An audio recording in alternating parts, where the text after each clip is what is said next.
Good morning, beloved. Good morning. Good morning. How good and beautiful it is to hear all of the welcoming and greeting that's happening. That's a good sign. It's awkward if you say good morning and it's just been silent. And to be companioned by Judy Brewer's beautiful playing this morning. Thank you, Judy, for that wonderful prelude. Indeed, beloved, welcome to Beacon Unitarian Universalist Congregation. We are a community committed to radical inclusion, to feeding the human spirit and healing the world. My name is Reverend Robin. My pronouns are she and her. We share our pronouns, beloved, to be inclusive of the multiple genders with which people identify. I am, despite my heels, a short white woman with shoulder-length brown hair and a white dress with small black polka dots on it. We give visual descriptions to be inclusive of those here in our sanctuary at Fort Waldron, as well as those who are joining us virtually, who may be visually impaired and need a description of me. And so now you can picture me. I want to share with you just a quick reminder and invitation to join us for Reboot this July. It's not too late to play Reboot Bingo. It's a great opportunity and a fun way to recenter yourself, ground in some essential spiritual practices. And on your bingo card, one of the things that you can get stamped is attending today's service. So Reverend Emily and I both have stamps ready to go. So if you have your Reboot card, please let us know. We'll go ahead and stamp it. If you haven't done it yet and you're like, oh, I'm so behind. It's July 16th. It's all over. I'll never win. Lift your countenance, as my grandmother would say. We have extra cards, and we would love for you to join Reboot. It's not too late. My words are coming to you from the lands of the Lenni Lenape. We pause to acknowledge the original and continued peoples of this land, to remind ourselves it is truly not ours, it was not given, and the work of reparations, accountability, sovereignty, and love is yet to be fully realized. So let me say once more, welcome. Would you breathe with me into belonging? Belonging to this congregation gathered across minutes and miles, projected through cell phones or grounded to the wooden floorboards and the trees that are giving our feet a resting place. Welcome. Breathe with me into belonging. You who are assured of your place in the symphony of beings, you who have battered your way along a rugged, lonely path, unsure of whether this place or any is yours. You who have come here by accident, by chance, by last hope, by generations, by raising up, by commitment, by covenant. Breathe with me into belonging. Breathe with me, including all of your wondrous selves, including all of our collective wondrous selves in this gathering of communities. Welcome, welcome, welcome.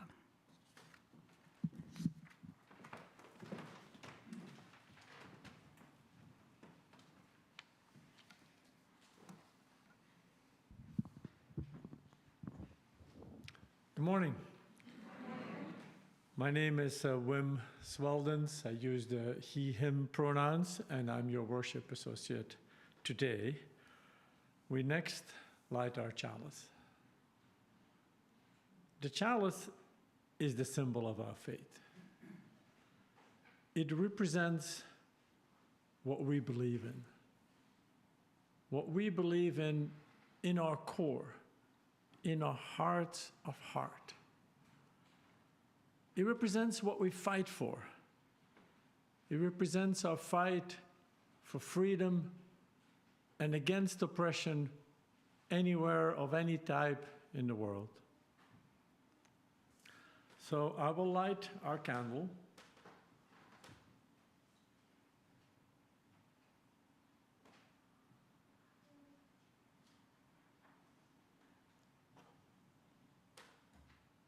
And this candle will remain burning during the duration of this service. It represents our resilience, our commitment to our faith, and our commitment to each other.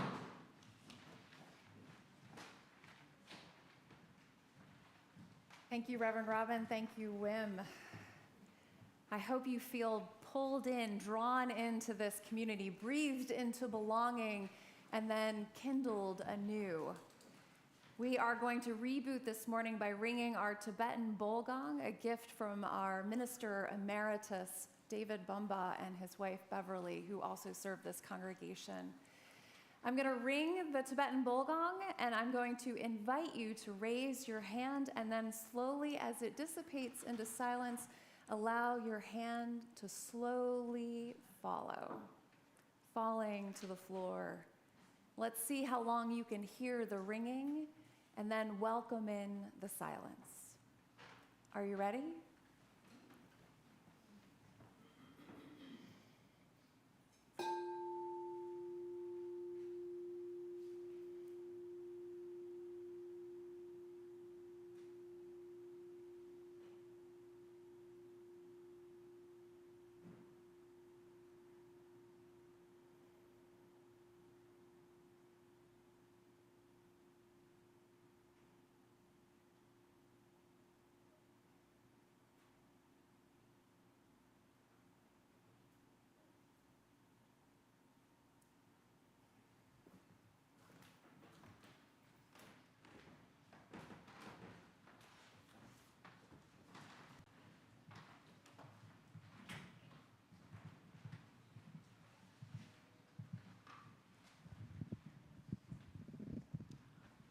I just need to say a few words.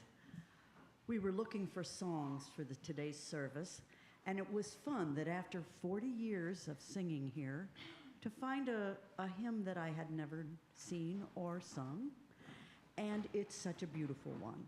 The music is Gregorian chant, and the words are from the Buddha. The words are about a time when many of his followers were feeling confused and overwhelmed by all the different teachings and gurus that were giving out conflicting versions of how to lead your life. And so his suggestion was, do not base your decisions or lead your life according to authority, tradition, leadership, religion, but rather listen to your own truth and follow that. Be a lamp unto yourselves.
challenges that life presents us affect our bodies as much as they affect our minds and hearts.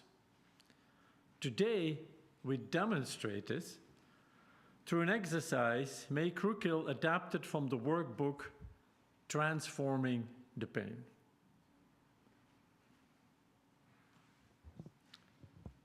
You woke up late this morning. Probably because you worked late last night. It takes you longer to get out of your home because you didn't get everything ready to hurry out the door first thing. Your partner, child, loved one doesn't respond when you say, "Have a good day." They've got headphones on. Again, you feel cut off. On your way to the train station, you see a stain on your shirt. And by the way, the train you had hoped to catch, it just left the station. You were not on it. You watched it leave without you. You arrive at work. Your assistant seems depressed and isn't very communicative. Anger is radiating off your office mate. You feel helpless. You feel alone. Your phone rings.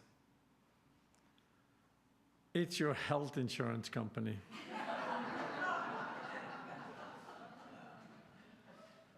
Having assured you they had all the paperwork they needed to process your claim, they are now saying they don't have all the paperwork. The doctor's office says they send it. The company says we didn't receive it. What more can you do? It's not even lunchtime.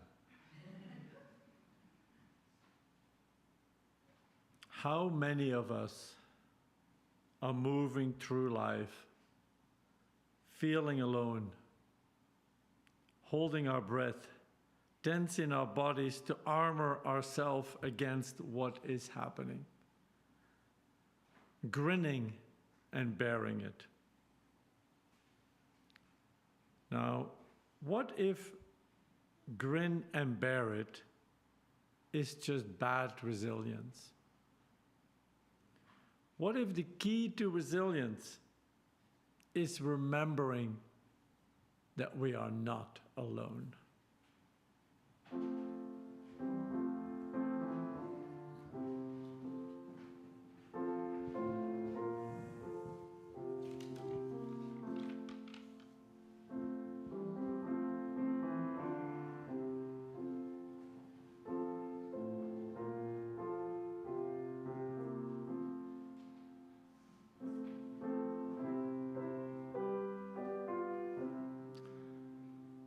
Feel the presence of the collective, of community, of neighbors, of friends, of companions. Hold it in your memory. Remember it in your body. The next time you encounter a challenge, notice your body. Is your body grinning and bearing it? Consider a new way of resilience. Begin by awakening to your pretzel-like state. Breathe deep. Be present. Release the fear you are holding. Release the anxiety. Release the anger. Release the need for perfection. This is not a lifelong self-improvement plan. As you release, open yourself to the community around you, inviting you into a new way of being. Embody a new posture of breath, of openness, of strength, of community. With each new challenge, moment by moment, remember this new posture.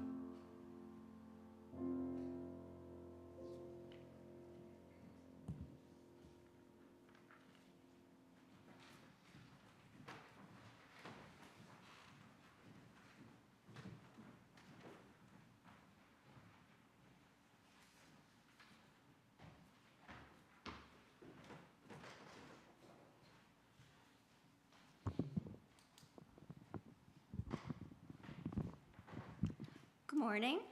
My name is Jeannie Siegel, she, her, and I am a chaplain here at Beacon. Beacon chaplains extend the spiritual care of our community. And one of the rituals of spiritual care is our community candlelighting. Today, we light a candle of compassion for the people suffering from the effects of climate change and extreme weather.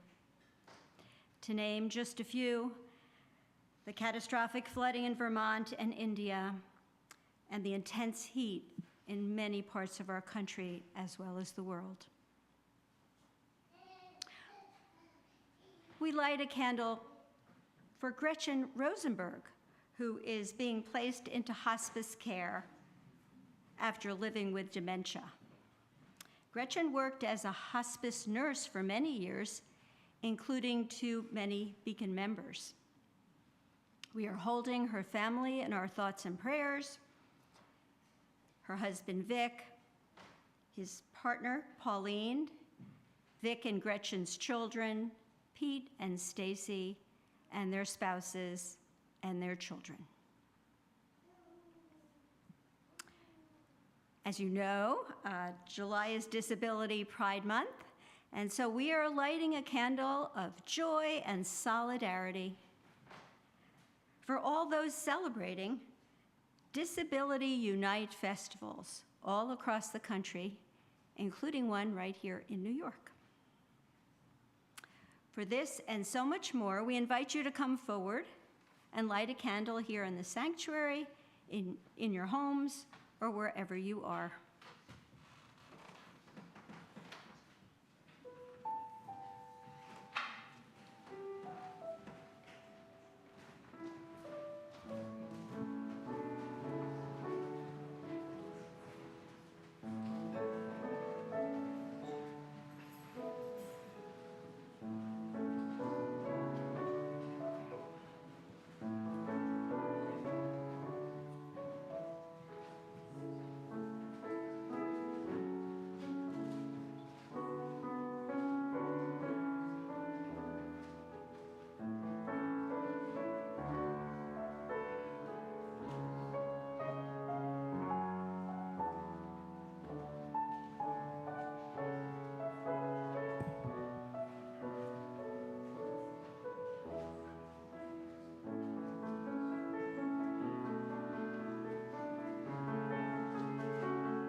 I'd like to welcome forward Himanshu Goodluck, who just happens to have the best name.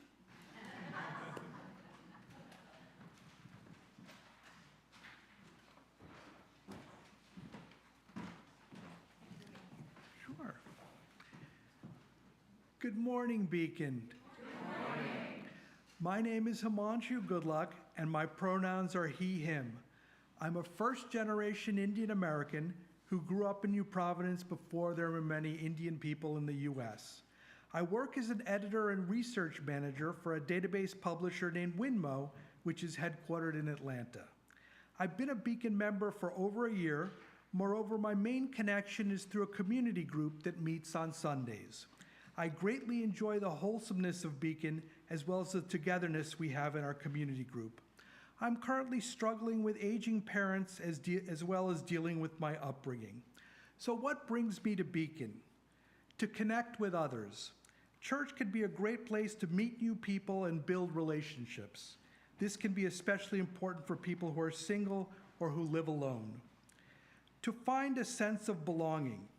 Church can be a place where people feel like they belong and are part of a community. This can be especially important for people who are feeling isolated or alone. To learn and grow. Church can be a place to learn about different cultures and perspectives.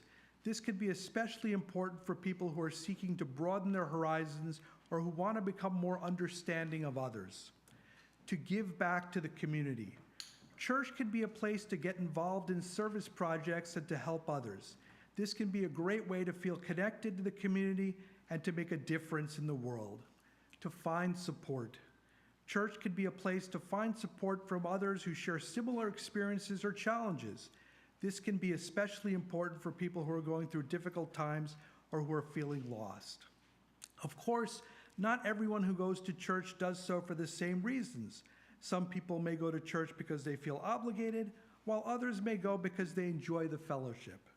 But for many, church is a place where they can find connection, community, and personal growth. So I'll end with a poem I picked out named You Have to Be Careful by Naomi Shihab Nye. You have to be careful telling things. Some ears are tunnels. Your words will go in and get lost in the dark. Some ears are flat pans like the miners use looking for gold. What you say will be washed out with the stones. You look for a long time till you find the right ears. Till then, there are birds and lamps to be spoken to, a patient cloth rubbing shine in circles, and the slow, gradually growing possibility that when you find such ears, they already know. Thank you.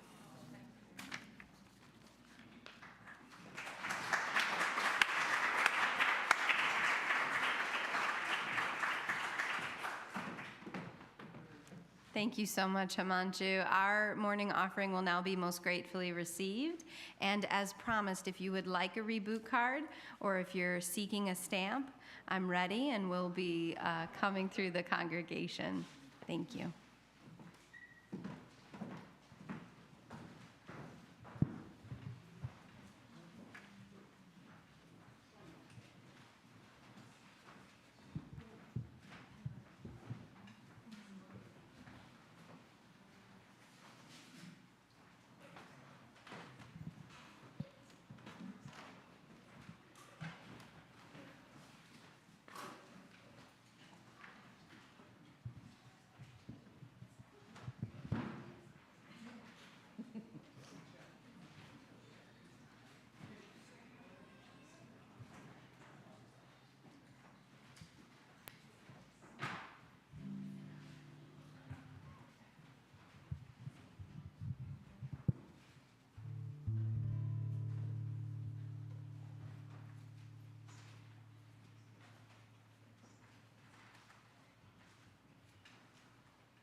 This is Chimes of Freedom, Bob Dylan, who was was the 2016 Nobel laureate, Nobel Prize winner for literature.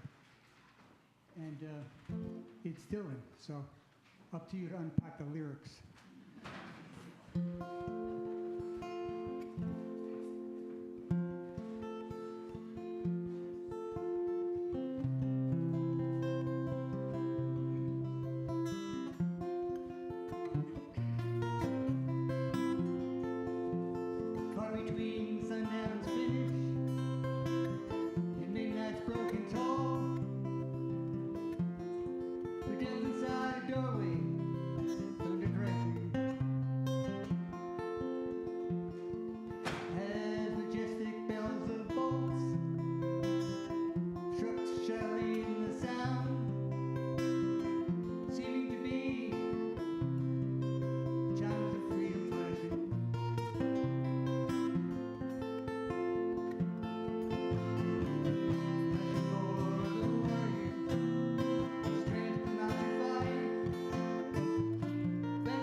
Through the mad mystic hammerings of the wild ripping hail, the sky cracked its poems of naked wonder. Though the clinging of the church bells blew far into the breeze, sounding the chimes of freedom.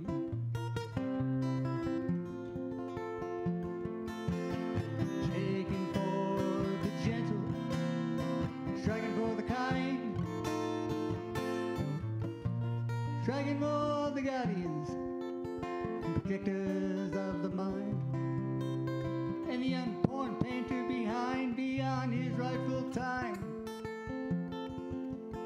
And we gaze upon the chimes of freedom.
as we listened one last time, and we watched with one last look, spellbound and swallowed till the tolling ended.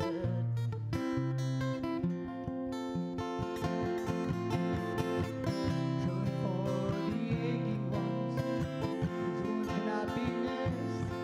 For the countless confused, accused, misused, strung out ones and worse.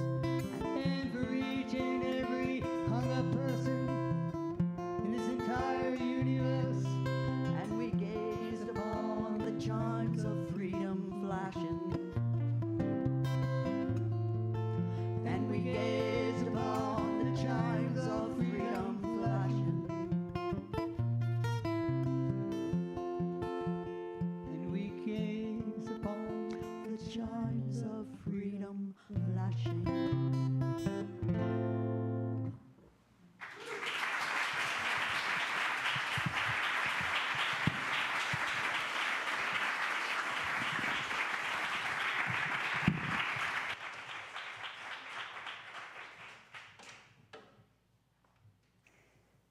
Thank you so much, Ron and Cathy and Norm and Judy, for your gift of music this morning. It's always amazing to me, people who are willing to get up and sing, be courageous enough to sing and play in front of other people. So thank you so much. I didn't say earlier, but I am Emily Bogus, and I'm a member of the lead ministry team alongside Reverend Robin and Dr. Tully, and it is a great privilege to be with you this morning. My pronouns are she, her. Today, I'd like to take us back to the late 1950s, early 1960s, to California and to Caltech. Now, Caltech, especially lately, is well known from the Big Bang Theory. Yes, any Big Bang Theory watchers out there? But it was quite famous at the time as well, except its introductory physics course. The school really heard from its students that no one wanted to take that introductory physics course or physics in general. It was way too boring, and they needed to boost admissions. So they called in Richard Feynman, the now famous physicist. He hadn't yet won the Nobel Prize, but he had worked on the atomic bomb, and you have to know that he was kind of an it guy, attractive, smart, well-spoken, socially adept. He even played the drums. He was the kind of person, and I have heard this from folks, that you loved to hate, because he just seemed to have it all together. And in that first class of teaching introductory physics, he opened with a question. If, in some cataclysm, all knowledge was destroyed, and only one sentence was passed on to the next generation of creatures, who knows what comes next, what statement would contain the most information in the fewest words? That's what he asked his students. What statement would contain the most information in the fewest words? What would you pass on? Right? The students each semester, in addition to studying actual physics, had to answer this singular question. They had to design what became known as the cataclysm sentence. Think for yourselves. What would your cataclysm sentence be? What would you want passed on? After working on the atomic bomb, I guess that Dr. Feynman thought physics students should also consider that their scientific discoveries could also lead to the end of the world, and just to take that in, because it was something that he was in touch with. Now we, 70 years later, live in an age of anxiety just as they did then. Where there is potential for cataclysms, it feels like around every turn. Anytime I turn on the TV or hear the latest, what the latest novel is, it all feels like it's just the land of dystopia. That's what we're in. Even Reverend Robin came back from vacation and we said, "What did you do?" And she said, "Well, I watched a couple of dystopian shows and I, read a book on, the paradox of Parable of the Sower. That's the one. She reread that one, right? Dystopia is all around us. It makes me wonder what our cataclysm sentence would be. After all, the sentence itself would be the key to our ultimate resilience, something that we are talking about this morning. Not only humanity's resilience, but also for all of life. Resilience is the ability to both spring back, in some cases, from a challenge, but also to spring forward or to adapt to challenging experiences. Now, I have to tell you that this past Monday, I drove down to Belmar, New Jersey. A friend of mine had asked me if I would go parasailing with her. She's one of these friends who is always taking on one of her fears, right? This is the thing that I love about her. She asked me, would I go parasailing? I had never done it. You want me to do it? Sure, why not? So we drove down. It was a day not unlike today. There was the chance of thunderstorms constantly, but that morning everything seemed to clear up. There were clouds in the sky, but that kept the immense heat away from us. And we got on the boat. We went out into the water. It wasn't choppy at all. It felt like maybe this was meant to be. And they hooked us into the harness, and then suddenly we were 250 feet into the air, our feet never having touched the water. And there we sat kind of like in little swings, but just like waiting, and it was so quiet and beautiful and lovely. I had always imagined parasailing to be really loud, like you could hear the boat, but no, you get up there, and I was just filled with awe. And then I turned my head to my friend who was sitting right next to me, and her face was green. And I was like, oh no, we're up here for 20 minutes. How am I gonna do this, right? And I said, are you doing okay? And she's like, yeah. She started off being very brave. And over the course of the time, I tried to help, as Reverend Robin did to me in our opening reading. And I said, can I touch your arm? No, don't touch me. I said, I was like, do you want me to talk? I tried to make small talk, well, what about this? And tell me about that, right? Finally, we just got to this place where I just had to be absolutely quiet. And we looked off into the distance, and we just held the space. At several points, I was like, she is gonna vomit. And I had a plan for if she were vomiting, which direction I would kind of push her in and push me out of. Later on, once we were back on dry land, she did just fine. There was no vomit. But when we were back on dry land, I said, you really turned green. And I had a plan for if you just lost your breakfast. And she said, I have to tell you that was very close a couple of times. And I was like, yeah, I could tell. And she was like, and it wasn't so much the fear that I had to deal with, but I had to deal with the fact that I might lose it. I might make a mess in front of everyone. It wasn't the experience. It was her fear of losing it, of making a mess, of unraveling. That was so hard. Now, I have to tell you, I think some of you might know that I understood what this meant. I could actually see it in her face, and my body even recalled the experiencing of having a panic attack.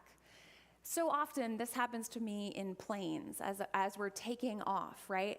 And in that moment, my fear is not really what's going to happen, but if I can't control my brain and its panic, and my body in its panic, will I start screaming on the plane, and will they have to land it? I don't know, but that's what I'm afraid of. I am going to make a mess. People are going to see me unravel. How am I going to grin and bear this? How am I going to grin and bear this?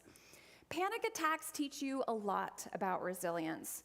These moments when resilience is required, they are moments of our unraveling, our personal unraveling. And I know you all know, we don't really like unraveling. It's not really fun. So much of our cultural messages teach us that if our lives are unraveling, we have done something wrong.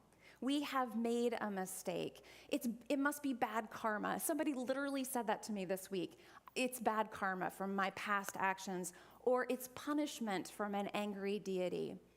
So much of pastoral work is helping folks who are publicly and privately unraveling change their stories, their narratives about why the unraveling is happening. Too often we get stuck on the why. Why is this happening to me? We study all of the steps leading up to that moment of unraveling to find the source and eradicate it. I'll never do that again.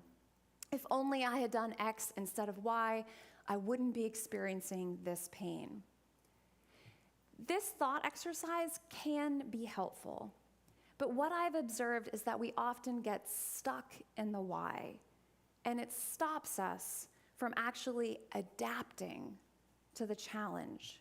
It prevents resilience. Bayo Okomolafe tells the story of losing his father. He is a writer and renegade academic grounded in the culture of Nigeria where he was raised. The world he knows is one of elders and proverbs. Wisdom, his culture teaches us, doesn't come to you directly, as it so often does here in America. It comes out of what he calls the corners of your mouth. The Yoruba people say that if you want to get somewhere quickly, you must use proverbs. It's short advice grounded in a shared experience. And when a proverb comes to you, it feels like an opening up, a musical chord of homecoming. You know suddenly that that is true. So one day, young Bayo found out that his father had died. He was a young boy, and up to that point, Bayo had idolized his tall, handsome, smart, funny father. And when his dad died, he said it was an end of time experiencing for him because everything had become undone. He didn't know who he was as a son anymore without his dad there. His family didn't know who they were without the role of husband and father there. His community didn't know who it was without this neighbor and friend.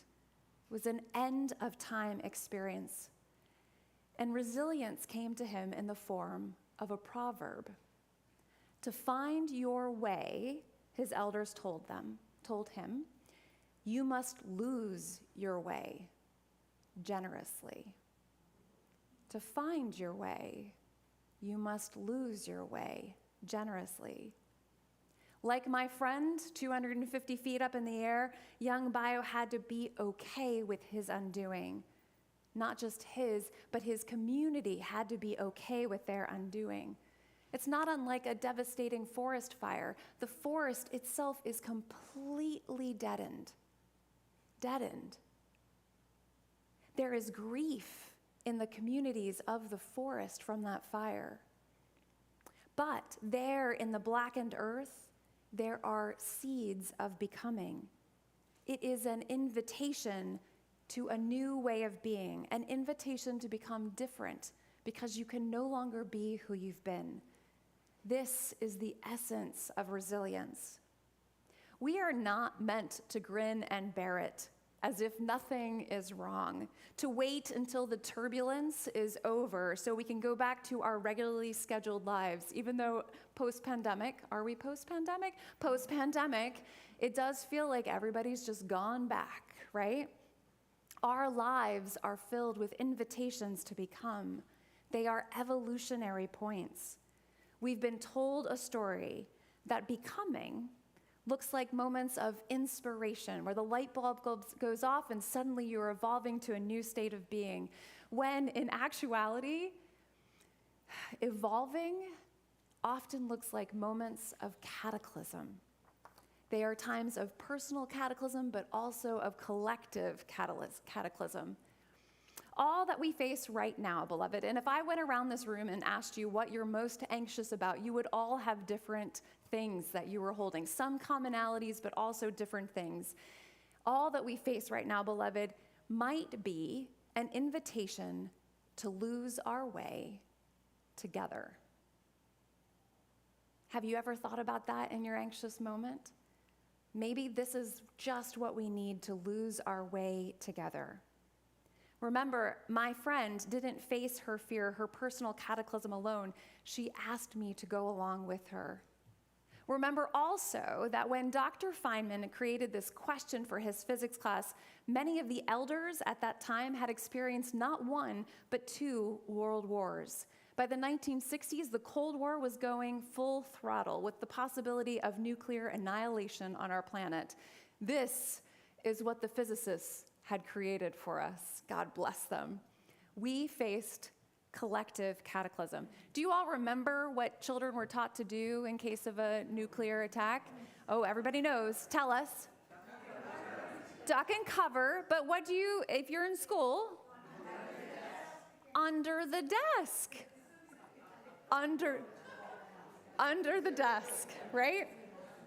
Yes. Oh my goodness, look at the conversations that are going. Right? Is the desk really going to help you? Ducking and covering, is that? There's another expression, but I won't get into it in terms of duck and kiss your sweet goodbye. That is a grin and bear it practice, right? If ever there was one. So this group of physicists knew that hiding under our desks is not going to help in a nuclear attack. But they did ask, what can we do? That question is applying a hopeful imagination. Dr. Feynman was described by his community as someone who sought hope and joy. Hope and joy. And so he invented this thought exercise as a way to apply hopeful imagination. If we won't survive, what small thing can we do? Maybe we can leave a message for the future. What message would we leave? In thinking through that question, in that hopeful answering, it offered a chance for collective becoming. Because if we can discover a proverb of wisdom in that answer, maybe we will begin to live into that wisdom. As we live into that wisdom, like in order to find our way, we must lose our way together generously. If you live into the proverb, then you become anew. Again, not just as individuals, but as a people and as a planet, we have a chance to become anew. This vital shift from I to we, or not from one to another, but maybe holding both I and we in this place, is a mindset that we need for our times. My friend asked me to come with her. It was important for her resilience, important for her to unravel with someone and let that be okay. Because one of the great faults in grinning and bearing it is that it stops us from asking for help. But do you know what? When I was up there, I was alone. But Reverend Robin could see that I was not doing okay. And I have to tell you that there are so many times when people will come up to Reverend Robin or Dr. Tully and myself and say, "Is so-and-so okay? I saw them at social hour. I saw them there.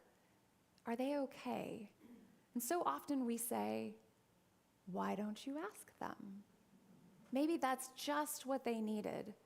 And as Reverend Robin and I were doing this, we were practicing the exercise, she turned to me and opened my hand, and I said to her, "I'm going to cry.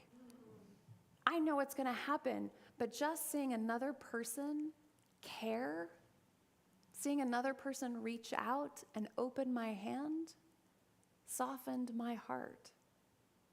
I am not meant to grin and bear it. Beloved, we are not meant to grin and bear it. We must find our way by losing our way together." I want to tell you why this is so important. And I want to share a scientific study that proved this. In 2005, psychologist Jim Cohn conducted an experiment, and he wanted to find out how our community helps us through challenging times, okay? So he brought in people to study, and he asked them to bring in one person who loves them and who they love, okay? And he strapped them into, the different test things, one to study your brain, the other to study your body, all those different things. And he passed them, and there was a thing around their ankle, right? And he passed them something that looked like an iPad, and he said, hey, when the blue circle comes up, you're okay. Nothing bad is gonna happen to you. But when the red circle comes up, you're gonna get an electric shock. Oh, fun. Yeah. Who signed up for this one and how much are you paying, right? Life. So he did the experiment, and when the blue circle came up, you could see that the person relaxed. Their body was fine. And when the red circle came up, their body tensed. Their brain flooded with blood, and then suddenly their brain was sending out, it's not okay, it's not okay. Sending hormones went off into the body, glucose came into the body. They were in, a panic, anxious phase, right? So he recorded all of this, and person after person, he saw the same thing. And then he asked their loved one to come into the room and do nothing but hold their hand. Nothing but hold their hand. The blue circle goes off, their body is fine. The red circle goes off, their body is fine. There was no bodily response because they were holding someone's hand. Now, my friend Karen might tell you differently. But isn't it interesting? Isn't it interesting that it takes an act of care and the brain and the body know that we're okay? We can go through this experience of shock, because the shock still happened, but someone is holding our hand and we are holding theirs. Beloved, isn't that so much of what this hour is? That's what I often think. Sometimes we come to church and I hear people say, church, faith community, house of worship, and I hear people say, well, I have to look my best when they come in here. What if we came in and we were just open about the fact that we are people that are sometimes unraveling? Sometimes this was a crap week and it was hard. And what if we said, I need a hand? Can you hold my hand? What if one of us went up to the other one and said, I've got you. I see how hard it is right now. And what if we allowed them to care for us? If we let go of the grin and bear it for a moment and our compunction to grin and bear it and allowed somebody to care for us? Just asking the question, how would that change us? Because that's what I think this community is all about. That is what I hope for. And that is what we need to find out together. May this be our word. May this be our deed. Amen.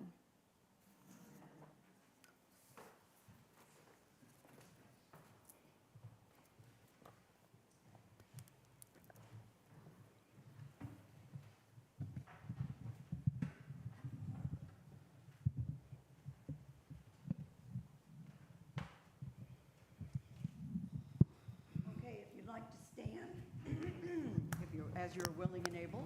It's hymn 1017 in the teal hymnal. And when you get to verse 2, it says, we are working to be free. If you would add the word of, because otherwise that sentence doesn't make any sense. We're working to be free of hate and greed and jealousy. And we'll be singing all 4 verses. Okay?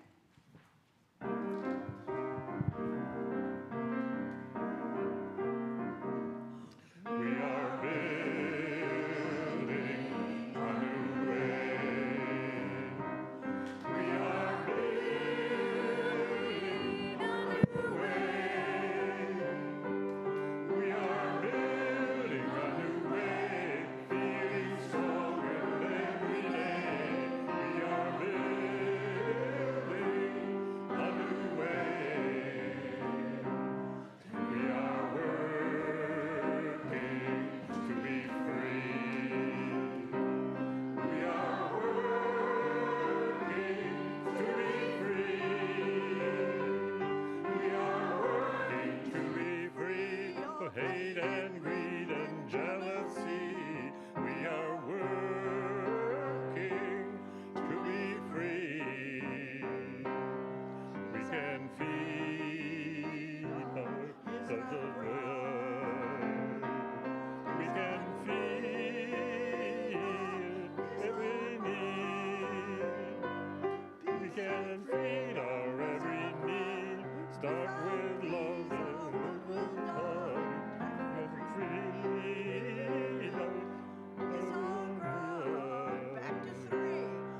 we can feed every need. We can feed our every need. We can feed our every need. Start with love that is the seed. We can feed our every need.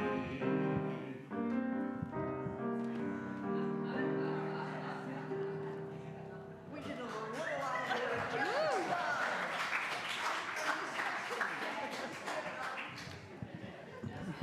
Stay standing as you are able, and please, as the rain is coming down, would you take the hands of the people around you, and if you'd like to stand solitary, that is absolutely fine. You can just put your hand on your heart. And we extend our hands to those gathered with us virtually. And together, we take the promise of our faith out into the world. Whatever challenge greets us out there, However we lose our way generously, our bodies will remember that we are not alone. indeed breathe, release, open. Together, we will find our way. Amen. Amen. Amen. Amen.